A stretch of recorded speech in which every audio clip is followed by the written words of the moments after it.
கர்த்தருடைய நாமத்திற்கு மகிமை உண்டாகட்டும். நேற்று நாம் தியானித்த வண்ணமாக நம் தேவன் நமக்கு ஒத்தாசை அனுப்பி ஆதரிக்கிறவராக நாம் பார்த்தோம்.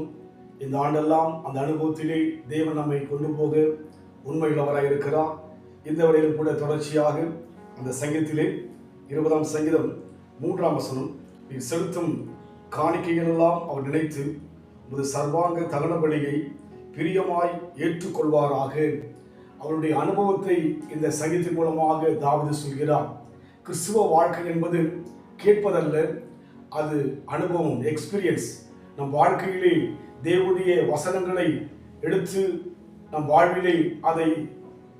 வாழ்விலே செயல்பாட்டிலே கொண்டு வரும்படியாக தேவன் விரும்புகிறார். அதை தான் தாவீது வாழ்க்கையில் பார்க்க முடிகிறது.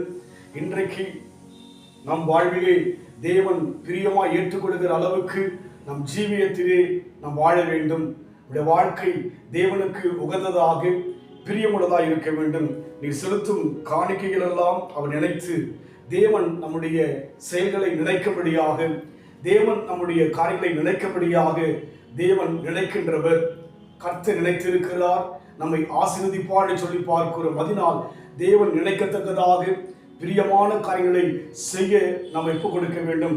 அப்படி கடந்து போகின்ற போது சர்வாக தகன பலியை பிரியமாய் ஏற்றுக்கொள்வாராக.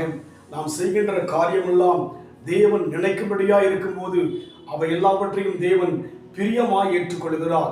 துதிகளை பிரியமாய் ஏற்றுக்கொள்கிறார், நம்முடைய பாடல்களை பிரியமாய் ஏற்றுக்கொள்கிறார், நம்முடைய ஆராதனைகளை பிரியமாய் ஏற்றுக்கொள்கிறார், நம்முடைய காணிக்கைகளை பிரியமாய் ஏற்றுக்கொள்கிறார். காரணம், நம் வாழ்விலே பிரியத்தோடு எதையும் செய்ய வேண்டும். யாரும் கட்டாயப்படுத்தியோ வற்புறுத்தி அல்ல. எதை செய்தாலும் நாம் பிரியத்தோடு கூட செய்யும் போது அதை தேவன் பிரியமாய் ஏற்றுக்கொள்வார். தேவன் ஏற்றுக்கொள்ளும் போது நிச்சயமாகவே அதற்குரிய பலனை நாம் அனுபவிக்க முடியும். அவனுடைய கிரீடத்தக்க பலன் நம்மோடு இருப்பதாக சொல்லப்படுகிற வண்ணமாக அந்த பலனை பெற வேண்டும் என்று சொன்னால் நாம் பிரியத்தோடு இருப்போம். தேவன் நிச்சயமாகவே நம் மூலமாக இந்த ஆண்டிலே அவன் நாமத்தை மையப்படுத்த விரும்புகிறார். அற்புதம் செய்பவர், அகிலம் படைத்தவர், அற்புதம் செய்பவர், அகிலம் படைத்தவர், யுத்தத்தில் வல்லவர், மீட்பர் ஜெயிக்கிறார், யுத்தத்தில் வல்லவர், மீட்பர் ஜெயிக்கிறார். ஜெயம் கொடுக்கும் தேவனுக்கு கோடி கோடி ஸ்தோத்திரம், வாழ்வழிக்கும் இயேசு ராஜாவுக்கு வாழ்நாளெல்லாம் ஸ்தோத்திரம்.